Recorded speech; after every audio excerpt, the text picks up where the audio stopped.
I want to show you how to easily add an outlet anywhere you need an outlet. The easiest way to add an outlet is if you have power, a source of power like this switch box here that has a constantly hot wires there in the same stud space. So in this stud space, there's wiring to this outlet box, or to the switch box. And then I'm going to put an outlet right here in the same stud space, just a few feet beneath it. So the first step is to check and make sure that your wiring is in the same stud space as where you want to add your outlet. So you take a stud sensor and just check and make sure that there's no studs between where the switch box is and where you're going to add your outlet. And there's none in this wall until you get clear over to the edge. So this wall is a good candidate for adding an outlet just below where the switches are. So where these switches are, I took this out just to confirm that there's a constant source of power from this wiring. And then what I'm going to do is cut that outlet opening right there. I measured the other outlets in my house and found out that they're about 14 inches off the ground. And so we measured 14 inches from the floor up to here. And then you just get a cut-in outlet box. These cut-in outlet boxes have little wings like this so that they can engage the sheetrock, so they don't rely on a stud to be secured to the wall. So these little wings stick out and attach it to the sheetrock. So what I did is I first measured 14 inches from the ground, or from the floor to here, and then I also measured exactly where I wanted the outlet to be, and then I traced it with a pencil. And when I traced it, before I cut anything, I used this little level. So I used just a little torpedo level to make sure that when you trace the outlet, that it's going to be a level on the wall and not look crooked. So you can slightly change things, even if you cut the hole slightly off level, that's okay. You can kind of slightly adjust that when you put the outlet in. But you do want to get it as level as possible so it doesn't look like a crooked outlet there. So you trace around the box carefully. You can see where I traced it right there and on the sides. And you don't need to trace around those little tiny tabs because you want those to be above on the surface of the sheetrock. So I did that, and now I'm going to finish cutting it out. I can film and cut at the same time.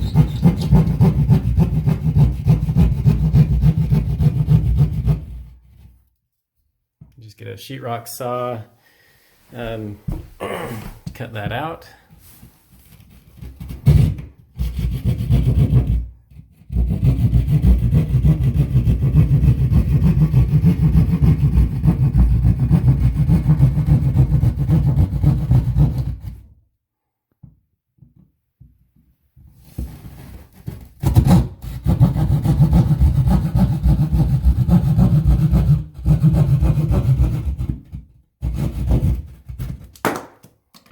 There we go, we got the hole in the sheetrock, and you can see I've got another hole on the other side of the wall. I'm going to add two outlets in this stud space, one on this side of the wall that will connect into the wiring, and then another one over here on this side of the wall. It's still in the same stud space, so I can get power from that switch. So this is located in the bathroom, so it has to be GFI protected. So I'm going to use, on this side, I'm going to have the power go from the switches to this GFI outlet right here. And then from that GFI outlet, I'm going to have a wire go to this outlet, so they're both GFI protected. You have to do that in bathrooms or garages or outside. The most tricky parts is getting the new wire that you're going to feed from this box down to there. So what I'm going to do here is just drill a small hole in the bottom of this box. If you can fit it through the hole there, that's the ideal way to do it, but it's very difficult to do that, to feed the wire down through that hole. So I found it's easier just to drill a hole through the bottom of the box. So I've done a lot of electrical work over the years. My dad's a master electrician, so I'm doing this hot wired, but normally you want to turn off the breaker before you mess with this at all, so that you don't risk getting shocked. But I'm going to do this hot so I can still have lighting and film this for you. So I'm going to take a drill and just drill through the bottom of that so I can feed a wire down to the other box. See that little black tab? I pulled out one of those black tabs just with a pair of pliers, and if I can get the hole to be underneath that black tab, that's the ideal thing to do because you want that tab to cover the wire when it comes in. Take a drill and make a hole back there. Careful not to damage any of the wiring when you're drilling in here. I might have to put down the camera while I do this. Yeah, I made a hole back there with the drill. And that way I can feed the wire down to that outlet. So we'll get some wire to do that. Some wire, you have to make sure that you use the same gauge of wire. Whatever gauge of wire you have in your switch box, you use the same gauge of wire to run to your outlets. So in this case, it's 14 gauge wire on a 15 amp circuit. So I'm gonna use that same gauge of wire to run to my outlets.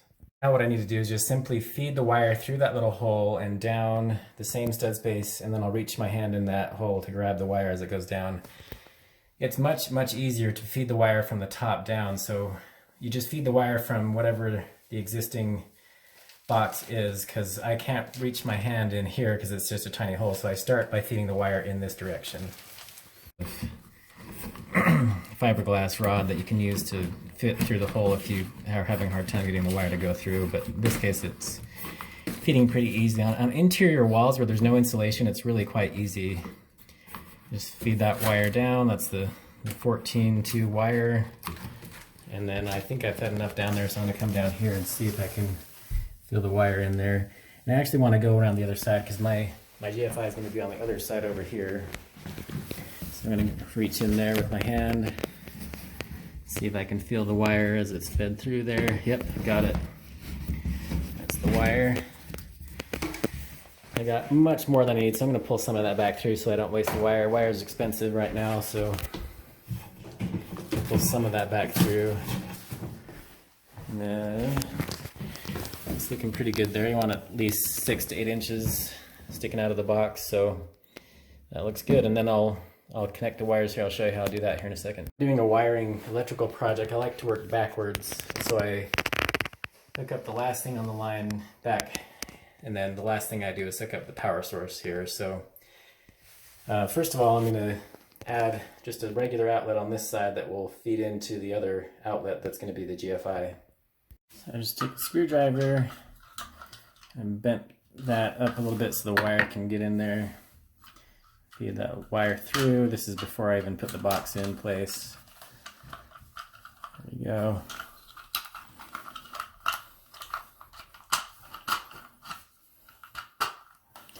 And you want about 6 to 8 inches of wire coming out. So there we go. Got that wire going through, so I'm going to push that wire through here.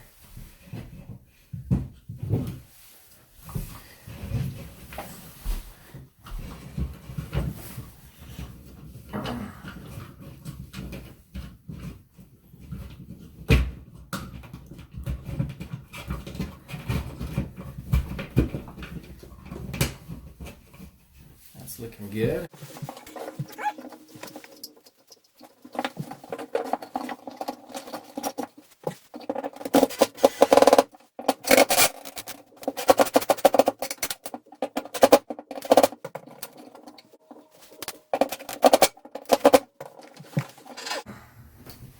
So there's that side looking good.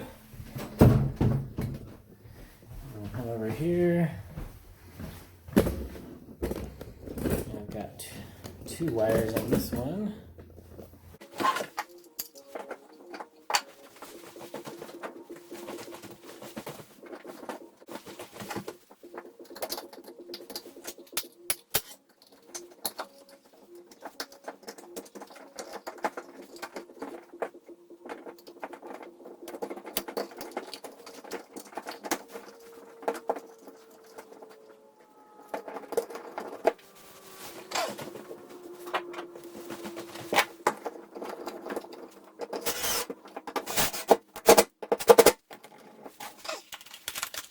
This one's going to be my GFI, and just remember which one is the side that's the supply from the switch, where it's called the line side. There's the line and the load on a GFI. The one that has the power coming from the switches is going to be the line side, and that's this one. And the load side is the one that feeds to the other outlet, so it will be GFI protected. So this is the load and this is the line. I just need to remember which is which.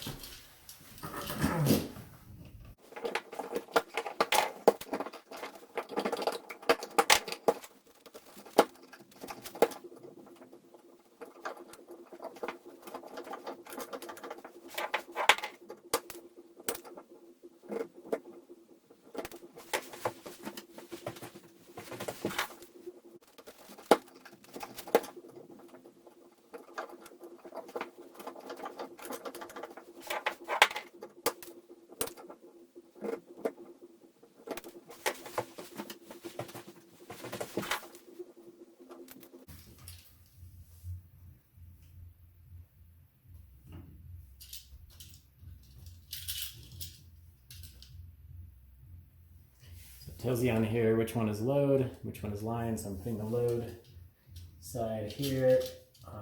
The white one goes on the silver screw. The white is the neutral and it goes on the silver screw. The black is the hot and it goes on the gold screw.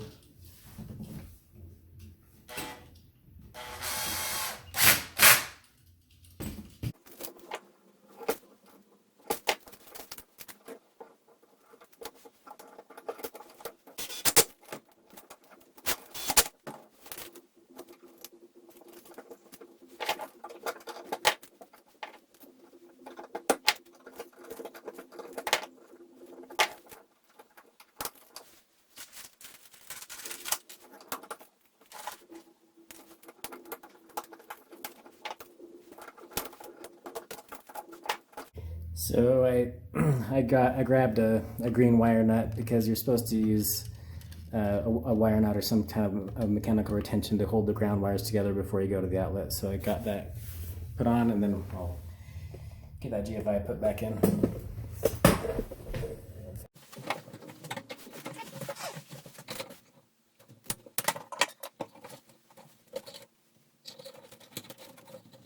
And that little black tab back in, I'll hold the wire in place a little bit better since there's no staple there.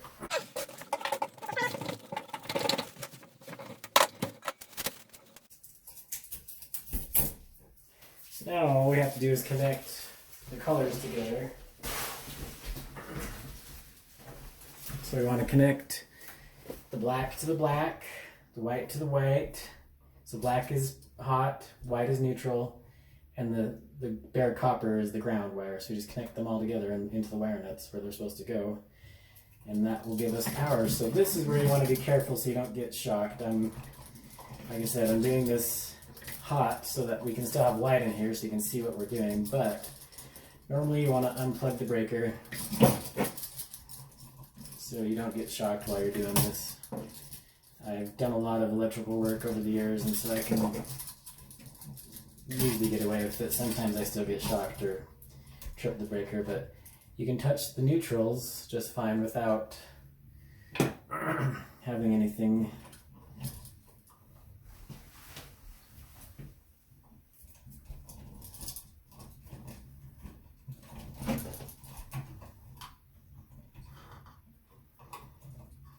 The neutrals are not going to shock you.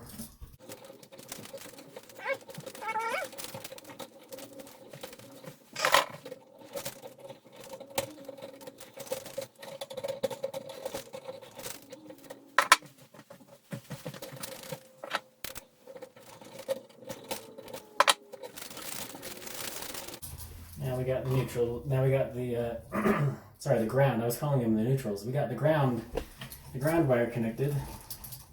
The bare copper is the ground wire. Now we just want to get the neutral connected. So before I do that, I'm just going to get this ready to go. Strip off enough of that insulation so that I can make a good connection with those other neutrals here. It's pretty easy in the switch situation because they're just all tied in together with a wire nut. So we just join it in with those other wires. So here's the hot and the neutral. They're still not connected yet, so they're not, no power getting to them yet.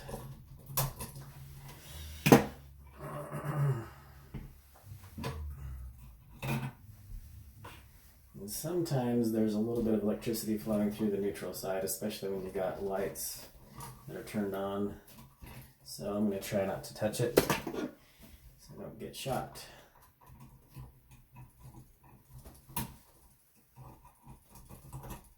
You can also wear rubber gloves. Sometimes it's helpful to protect your fingers from getting shocked. You don't wear a gold ring while you're doing electrical work either. It's probably a good idea.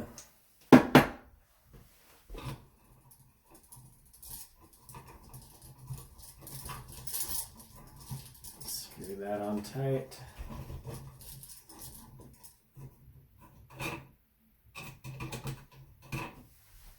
It's looking good.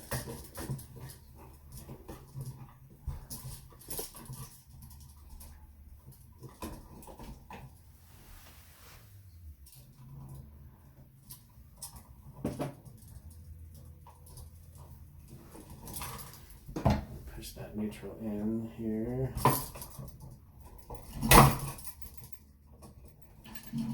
So when we're done, we have enough room for the switches to go back.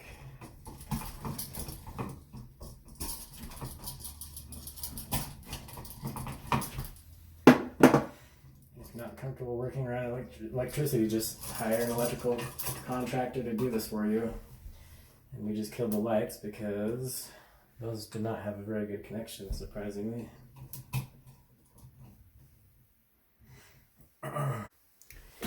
So I'm going to carefully combine these without getting shocked.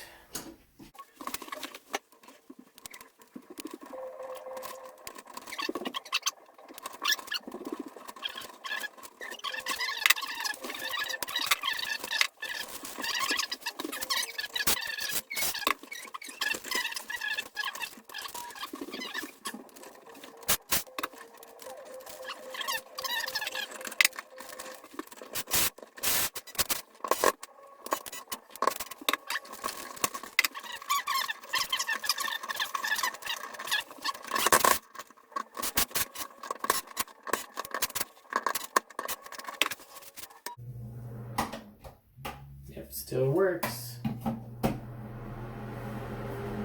Looks good. Need to get my twirly screwdriver to get that put on. That's looking good.